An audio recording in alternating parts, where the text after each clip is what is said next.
Hello everyone, good morning. কেমন আছো সবাই? মুগ্ধতা অ্যান্ড মি চ্যানেলের নতুন আরও একটি ব্লগে তোমাদের সবাইকে স্বাগত জানাই। আশা করছি যে যেখান থেকে আজকে আমার এই ভিডিওটি দেখছো তোমরা সবাই খুব ভালো আছো, এমনকি আমরাও খুব ভালো আছি। আর আজকে হলো গিয়ে শনিবার, আর আজ হচ্ছে রাখি পূর্ণিমা। আমার এই ছোট্ট ইউটিউব পরিবারের সমস্ত ভাই বোন, দাদা দিদি সবাইকে জানাই রাখি পূর্ণিমার অনেক অনেক শুভেচ্ছা ও ভালোবাসা। সকল ভাই বোনের সম্পর্ক যাতে অটুট থাকে আর একটা সুস্থ স্বাভাবিক সম্পর্ক যেন গড়ে ওঠে। তো যাই হোক, সকালে সমস্ত কাজবাজ শেষ করে চলে আসলাম স্নান সেরে পুজো দিতে। যেহেতু আজকে একটা খুব ভালো দিন, ভাবলাম সকাল সকাল স্নান সেরে পুজোটা দিয়ে নিই। আর এই তো আজকে কিন্তু মামামের স্কুল বন্ধ, কারণ আজকে যেহেতু রাখি পূর্ণিমা, তো তার জন্য ওদের স্কুলটা বন্ধ দিয়েছে। আর আমি এখানে পুজো দিচ্ছি, মাম্মাম কিন্তু আমার পাশেই দাঁড়িয়ে আছে। আমাদের মতো বাঙালিদের বাড়িতে কিন্তু রক্ষাবন্ধনে রাখি পরানোর যে নিয়মটা, সেটা কিন্তু খুব একটা বেশি হয় না। যতটা হয় দেখবে ভাইফোঁটাতে, সবার বাড়িতে দেখবে ভাইফোঁটাটাই কিন্তু বেশি পালন করা হয়। আমাদের বাড়িতেও কিন্তু সেই রাখি পূর্ণিমায় যে রাখি পরানোর যে নিয়মটা, সেটা কিন্তু নেই।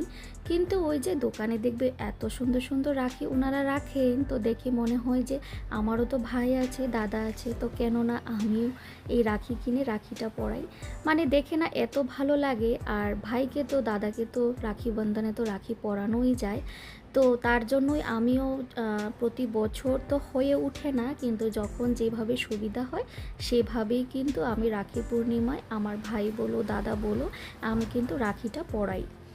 আমাদের বাড়িতে সব বাঙালি বাড়ির মতো আমাদের বাড়িতেও কিন্তু ভাইফোঁটাটাই বেশি খুব বড় করে মানে পালন করা হয়। আর রক্ষাবন্ধনে কিন্তু রাখি পূর্ণিমায় ওই রাখি পরানোটা খুব একটা বেশি বড় করে হয় না, কিন্তু জাস্ট ওই ধরো যে আজকে রাখি পূর্ণিমা মানে রাখি পরাতে হবে তাই পরিয়ে দিই, কিন্তু ওই যে নিয়ম করে যে পরাতে হয় সেটা কিন্তু হয় না। কিন্তু ভাইফোঁটাতে সেই নিয়মটা দেখে, সেই তিথি দেখে, সেই কবে হবে সেই তারিখ দেখে, সব কিছু দেখে শুনে তারপর কিন্তু ভাইফোঁটাটা করা হয়। তো যাই হোক, আজকে যেহেতু রাখি পূর্ণিমা, তো আমার ভাই যেহেতু, সরি আমার দাদা যেহেতু মানে আমার এখানেই থাকে, আমার এখানে বলতে হায়দ্রাবাদেই থাকে, আমার বাড়ি থেকে ধরো ওই 1 ঘন্টার মতো দূরত্ব। তো আজকে আমি বললাম তুই আমার বাড়িতে চলে আয়, তো যাই হোক ও কিন্তু আমার বাড়িতে চলে আসলো। দাদা এলো, বৌদি এলো, বৌদির মা এলো। তো কি কি আনলো ওর ভাগ্নির জন্য, চলো তোমাদেরকে একবার দেখিয়ে দিই।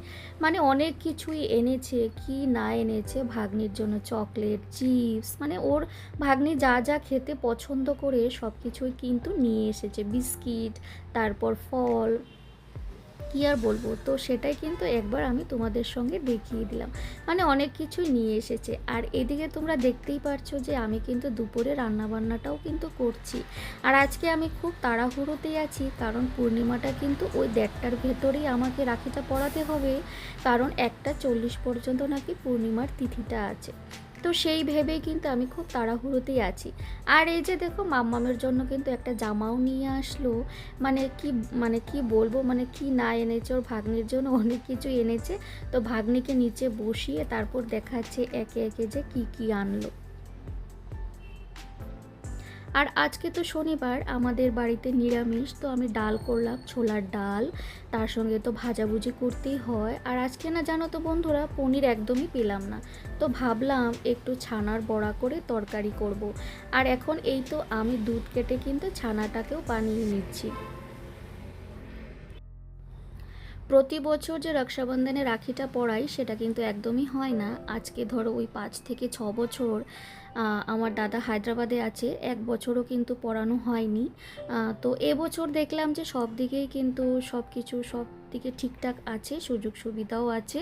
আর আজকে ছুটির দিন শনিবার, তো ভাবলাম কেন না সবাই একসঙ্গে হওয়া যাক, একটু আনন্দ ফুর্তি মজা হবে।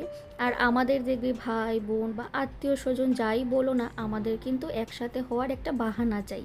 তো সবাই আমরা কতক্ষণে একসাথে হব আর আনন্দ ফুর্তি মজা করব। আর এই তো রান্নাবান্না কিন্তু আমি বসিয়ে এসেছি, আমার ওদিকে কিন্তু ভাত হচ্ছে আর কি ছানার তরকারিটাও হচ্ছে। আর দেখলাম যে ঘড়ির কাঁটায় অলমোস্ট 1:30টা কিন্তু বেজে যাচ্ছে, তো ভাবলাম সময় থাকতে থাকতে না রাখিটা পরিয়ে দিই। আর এই তো চলে আসলাম রাখি পরাতে। কিন্তু আজকের দিনে তো আমি এক দাদাকে পেয়েছি, আমার আরও 2 ভাই আছে, দাদা আছে, ভাই আছে, কিন্তু তাদেরকেও আমি মিস করছি। আসলে কি বলো তো, বিয়ের আগে একরকম থাকে আর বিয়ের পরে কিন্তু আরেক রকম।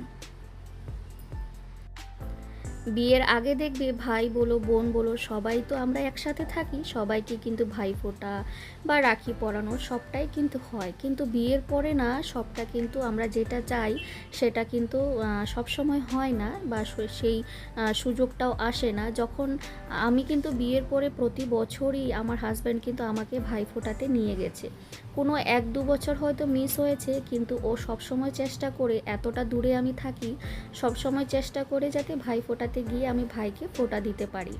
তো আমি বিয়ের যে প্রথম বছর থেকে শুরু হয়েছে এখন অবধি কিন্তু ও সেই জিনিসটাই চেষ্টা করে। আরেকটা কথা তো তোমাদেরকে বলাই হয়নি, জানো তো, বিয়ের প্রথম বছর আমার বর বলল যে এখান থেকে ও আমার ভাইদের জন্য রাখি পাঠাবে। জানো তো, সেই রাখি গিয়ে পৌঁছতে প্রায় ধরো 1 মাস লেগে গেছে। তো যেহেতু আমি এতটা দূরে থাকি, তো আমার যাতে একটু ভালো লাগে, তো তার জন্য কিন্তু আমার বর বলল যে চলো আমরা রাখি পাঠাবো।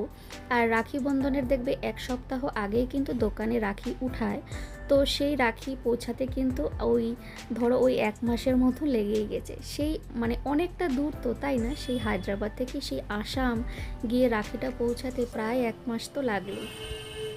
তো যাই হোক, রাখিগুলো পৌঁছেছে গিয়ে, সেটাই আমি খুশি।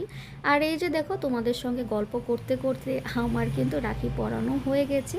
আর মাম্মামের জন্য কিন্তু আমার দাদা একটা রাখি এনেছে, তো ও কিন্তু সেটাও পরিয়ে দিল। আর এই যে মামামের জন্য তো জামা আনলো, তোমাদেরকে বললাম, তো আমার জন্যও কিন্তু একটা জামা নিয়ে এসেছে। আর জামাটা আমার ভীষণ পছন্দ হয়েছে, যেমন জামার রঙটা দেখতে সুন্দর, সেমন কিন্তু জামাটা ডিজাইনটাও খুব সুন্দর হয়েছে, আমার খুবই পছন্দ হয়েছে। তো যাই হোক, এখানে তো রাখি পরানো হয়ে গেল, গিফট পাওয়াও হয়ে গেল। তো চলো একবার দেখিয়ে দিই তোমাদের। আর এই যে দেখো আমার কিন্তু ছানার বড়া করে যে তরকারিটা করলাম সেটাও কিন্তু একদম ডান। আর ভাতও কিন্তু হয়ে গেছে, এখন শুধু তরকারিটা নামাবো আর একে একে করে সবাইকে খেতেও দেবো।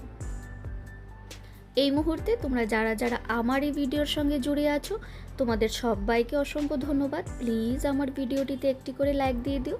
তোমাদের একটা লাইক আমার এই ভিডিওটি আরও অনেকের কাছেই পৌঁছে দিতে সাহায্য করবে। আর তুমি যদি আজকে নতুন বন্ধু হয়ে থাকো, আজকে প্রথম দেখছো আমার এই ভিডিওটি, তাহলে আমি বলবো ছেড়ে যাওয়ার আগে আমার এই ছোট্ট চ্যানেলটিকে সাবস্ক্রাইবও করে রাখতে পারো।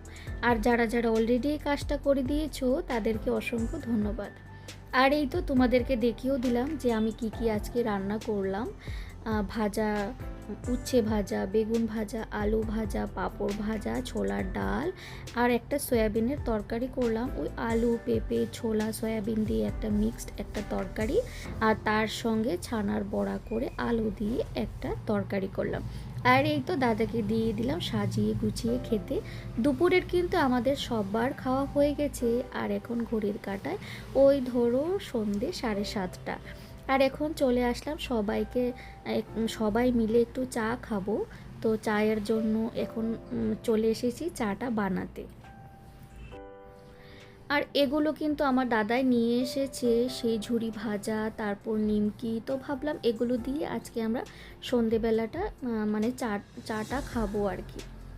তো সবাই মিলে একসাথে বসে অনেক গল্পগুজব হচ্ছে। আর যেহেতু আজকে ছুটির দিন, আমার হাজব্যান্ডেরও ছুটি, আজকে শনিবার, তো বেশ ভালোই হলো, সবারই আজকে ছুটির দিন, সবাই মিলে একসাথে বসে টিভি দেখা, আড্ডা দেওয়া, চা খাওয়া, সেটাই তো চাই না, সবাই মিলে একসাথে মিলেমিশে থাকা, আনন্দ ফুর্তি করা।